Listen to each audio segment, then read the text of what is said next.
Welcome, everyone, to our deep dive today.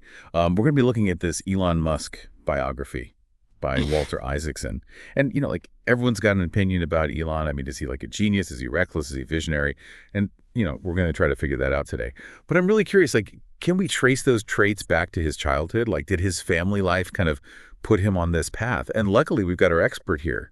So, maybe we can connect those psychological dots, like those early years, they can really they can leave a mark on us, right? Oh, absolutely. Like you think of it this way. Early experiences are like the foundation of our personality. And in Musk's case, that foundation seems like it was built in like a really chaotic environment. Okay, so let's get into that. Isaacson, he doesn't hold back. He describes Musk's childhood as painful and filled with adversity. Musk even says that his really high pain tolerance comes from his childhood. It makes you wonder how much that, Yeah. fueled his drive. Right. And it's not just like general hardship. Like he was bullied really badly as a kid.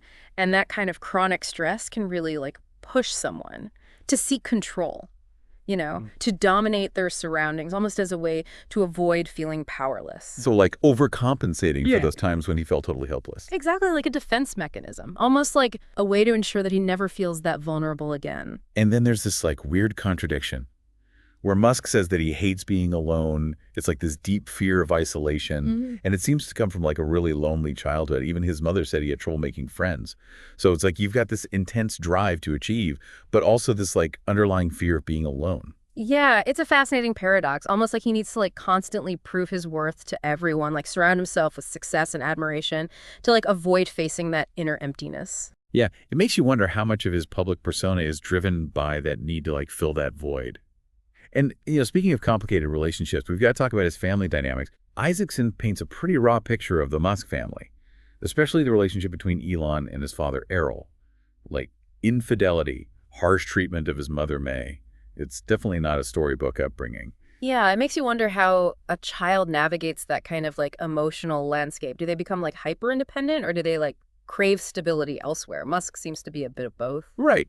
On one hand, you have these crazy stories about Errol, sending the kids back to May with no clothes or bags after a visit, or refusing to take them to Disney World because it was too expensive, and opting for a water park instead. Honestly, some of the things Errol did, it's hard to believe they actually happened. And yet Elon describes some of these memories as wondrous, which suggests a really complicated and maybe even distorted perception of those early experiences. Yeah, it's he learned to normalize these pretty dysfunctional behaviors. Even his brother Kimball describes Errol as too hard of a human, to even ask for help with their video game arcade. And it's not like these issues just went away as Elon got older. Later on he bought a house for his dad, but things got really uncomfortable when Errol had a relationship with his stepdaughter. That's a whole other level of complexity. Yeah, it speaks to those enduring patterns of behavior, those unresolved conflicts that can really stick with you throughout your life. Almost like a cycle repeating itself. But even with all of this, we see glimpses of Musk's early interests and that entrepreneurial spark. Even as a child, he was obsessed with space exploration. He was inspired by The Hitchhiker's Guide to the Galaxy. It's funny to think that a comedic sci-fi book could have such a profound impact on someone. But it highlights something important. Even in fiction, he was drawn to huge ideas, to pushing the boundaries of what's possible. Yeah, and it wasn't all in his head. He tried to hack video games at a mall. And he even came up with this plan to start an arcade with his cousins. Didn't work out, but you can see that entrepreneurial seed being planted. And that seed really starts to grow when he moves to Canada. Talk about resourcefulness. He traveled across the country by bus just to stay with a relative. It speaks to a certain fearlessness, a willingness to embrace the unknown, which would definitely define his future endeavors. And then there's his time at UPenn, where he was totally focused on sustainable energy, space exploration, and the internet. It's we're seeing the blueprint for his future obsessions. What's so fascinating is that even in his academic pursuits, he was drawn to areas with massive potential for impact. He was already thinking big, envisioning solutions to global challenges. And those ambitions quickly turned into action. He launched Zip2, creating online city guides that ended up selling for millions. Then comes X.com, his online banking company. That merged with Confinity to become PayPal. Talk about a meteoric rise. It's incredible, right? He identifies these emerging markets and just completely disrupts things. But of course, it wasn't all smooth sailing. He had some legendary clashes with his brother while running Zip2. And then there's that whole PayPal saga. His huge vision for the company. His desire to take on the entire banking industry ultimately led to him getting kicked out. It's like he couldn't play by anyone else's rules. Yeah, it's a recurring theme, isn't it? This ambition that, like, knows no bounds, this relentless pursuit of goals that other people would think are impossible. Which brings us to one of his most famous quotes. If something is important enough, you should try, even if the probable outcome is failure. You know, most entrepreneurs are all about managing risk, but Musk seems to actively embrace risk. Is that recklessness or genius? It's a fascinating contrast. You know, while others are focused on mitigating risk, Musk seems to see it as an essential ingredient for achieving really ambitious goals. He's willing to bet it all, even if it means burning the boats. And those weren't just empty words. His colleagues at PayPal talked about his amplify risk approach. And there's even that poker story where he loses and loses. Then goes all in, wins and quits. Like he needed to prove a point and then just walked away.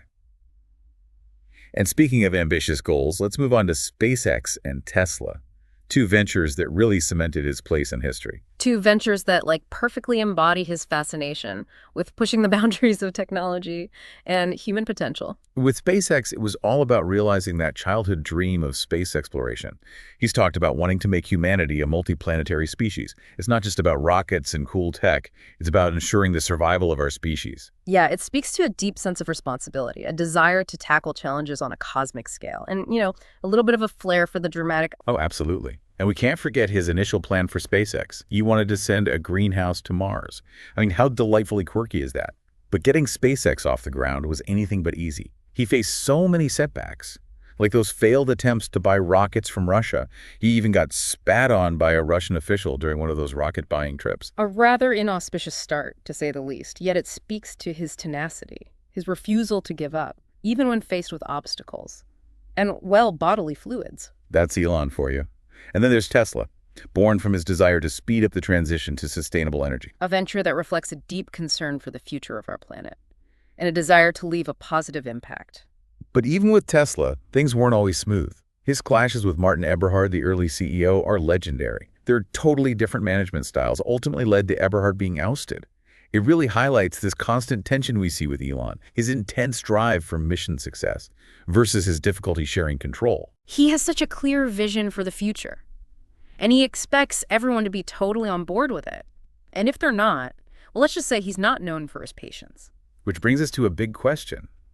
Are we seeing echoes of that difficult childhood, that need for control, playing out on a global stage with these huge ventures? It's a really compelling observation. Those early years, those formative relationships, they shape our perceptions, our motivations, how we navigate the world. And in Musk's case, it seems like those early experiences have fueled both his incredible successes and his tumultuous personal life. So as we go deeper into Elon's story, the question becomes, is this relentless drive fueled by his past ultimately beneficial or detrimental to his well-being and the success of his ventures? It's a question we'll keep exploring as we move into his more recent ventures and the controversies that have followed. Stay tuned for part 2, where things get even more interesting. Welcome back to our deep dive into the mind of Elon Musk. So we just left off talking about SpaceX and Tesla, but trust me, the guy does not stop there. It's like he's got this bottomless well of ambition. Yeah, it's almost like conventional achievements aren't enough. Like he's always looking for a new challenge, a new frontier to conquer. Exactly. Like take the Boring Company, for example. It literally started as a tweet complaining about LA traffic. I mean, who hasn't been stuck on the 405 and thought, oh, there's got to be a better way? But Elon, he actually does something about it. He doesn't just want to improve existing infrastructure. He wants to create something totally new, like these underground tunnels to revolutionize transportation. It's classic. Elon identify a problem, then come up with a crazy, ambitious solution. It really shows his unique approach to problem solving. He's not limited by conventional thinking. He's willing to consider solutions that other people might think are impossible. And then there's Neuralink, this company that's focused on developing brain-computer interfaces. It sounds like something straight out of science fiction, like merging human consciousness with AI. It makes you wonder, is he trying to solve a problem or create a whole new one? That's a good question. On the one hand, he's expressed a lot of concern about the dangers of AI. Like he sees it as a huge threat to humanity. Neuralink, in his view, is a way to make sure we stay ahead of the curve, like that we become symbiotic with technology instead of being controlled by it. So it's like a race against a machine, but we're adding turbo boosters to our own brains. In a way, yeah. But it's not just about protecting ourselves from some AI takeover. He also sees these interfaces as a way to enhance human capabilities, overcome limitations, even cure diseases like paralysis. It's a vision that's both utopian and a little bit techno-optimistic. Okay, but you have to admit it's kind of unsettling, right? This Well, idea of literally plugging our brains into computers. Yeah. Like, what could go wrong? Well, that's the billion-dollar question, isn't it? And it's one that ethicists and scientists are trying to figure out right now. What are the potential consequences of such powerful technology? And speaking of potential consequences, let's talk about his acquisition of Twitter. It was a huge deal. Like, it's sent shockwaves through pretty much everything. It wasn't just another business deal. It felt personal, almost like a crusade against what he called the woke mind virus. Yeah, he framed it as a battle for free speech. He argued that Twitter had become too restrictive, too quick to censor opinions that didn't fit a certain ideology. But his critics said that his definition of free speech was kind of selective. Like, he seemed more interested in amplifying voices that already had a platform, often those who shared his political views. And let's be honest, his behavior on Twitter has been, well, interesting. He's not afraid to say what he thinks no matter what people think. He's definitely shaken things up. He's added new features, brought back banned accounts like Donald Trump's. He's changed how the platform works for better or for worse. It's been a roller coaster for Twitter users and advertisers, too. Some brands have pulled their spending because they're worried about his unpredictable behavior and controversial tweets. It's almost like he's allergic to doing things the normal way, to playing by the rules. He seems to thrive on disruption, on challenging the way things are, even if it means making people mad. It goes back to that theme we've been talking about, his need for control, his unwillingness to compromise. On Twitter, he's found a platform where he can have that control, where he can shape the conversation on a global scale. So is he a force for good or chaos? yeah. I mean, he's obviously brilliant and he can achieve incredible things. But that impulsive nature, that tendency towards recklessness, it's hard to ignore. It's a fascinating paradox. He seems to be driven by a desire to make the world better, to solve big problems. But the way he does things often seems to create new problems. It's like he's constantly battling these two sides of himself, the visionary innovator and the impulsive provocateur. And that tension, that unpredictability is what makes him so compelling. He's a mirror reflecting our own fascination with ambition, with those who dare to push the limits, even if it means going into dangerous territory. So as we move into the final part of our deep dive, we're left with this question. Will his drive and determination be enough to overcome those flaws and achieve his ambitious goals? Or will his impulsive nature ultimately lead to his downfall? Join us in part 3 as we explore his recent controversies and try to answer that question. Welcome back to our deep dive into the world of Elon Musk. You know, we've covered so much ground, from his childhood in South Africa to his crazy ventures that are like literally reaching for the stars. But let's be real, no conversation about Elon would be complete without talking about all the controversy that seems to follow him everywhere. Yeah, he's definitely not someone who avoids conflict or, a good heated debate. And honestly, in recent years, those controversies have just exploded. Okay, so let's start with Tesla's autopilot. You know, he's been talking about its capabilities for years, like predicting fully self-driving cars. But the reality is a lot more messy. Like, there have been accidents investigations raising serious concerns about safety and oversight. Yeah, it's interesting, right? He has this unshakable faith in technology, this belief that it can solve like any problem. And while that optimism can be inspiring, it can also lead to overpromising and under-delivering, especially with something as complex as autonomous driving. Right, and the tendency to kind of push the boundaries of reality to maybe stretch the truth a little. Well, it's definitely gotten him into trouble. Like, remember that whole thing with the SEC when he tweeted about taking Tesla private? That claim turned out to be, well, not totally accurate, to say the least. Yeah, that situation really highlights the potential consequences of his impulsive nature, his willingness to make these bold statements without always thinking about the impact. And it's not just regulatory bodies he's had problems with. Remember that infamous appearance on Joe Rogan's podcast where he smoked weed live on air? I mean, you could practically hear the entire financial world gasp. Oh, yeah. That was a moment that definitely got everyone's attention. And not necessarily in a good way. Tesla's stock took a hit. Investors were questioning his judgment, his maturity. It's like he has this rebellious side, this like allergy to authority. Yeah. And it really came to a head during the COVID pandemic when he straight up defied California's lockdown orders, reopening the Tesla factory, even though health officials told him not to. Yeah, that was a divisive decision. He said it was about economic freedom, protecting his workers, but his critics said he was being reckless, putting profits over people's health. It's a perfect example of how his actions always trigger strong reactions, good and bad. He's a polarizing figure. There's basically no middle ground when it comes to Elon Musk. And speaking of polarizing figures, we got to talk about his rivalry with Jeff Bezos. It's like a Clash of the Titans, a 21st century space race with SpaceX and Blue Origin battling for dominance. It's such a fascinating dynamic. These two super ambitious, driven guys with seemingly endless resources fighting for technological supremacy. You could argue that their rivalry has actually pushed both of them to achieve amazing things. Right, it's like they're pushing each other to go further faster. Yeah.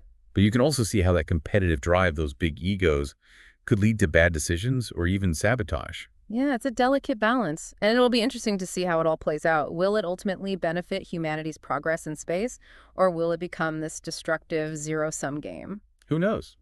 Only time will tell. But let's switch gears for a second and talk about Elon's personal life. His multiple marriages and breakups suggest that he might have trouble with intimacy, which is something we see a lot with people who have achieved huge success. It's a good reminder that even people who seem to have it all, who are changing the world with their inventions, they're still human, they have their own vulnerabilities and complexities. Exactly. And those personal struggles can sometimes become very public, like his impulsive tweets, his controversial statements.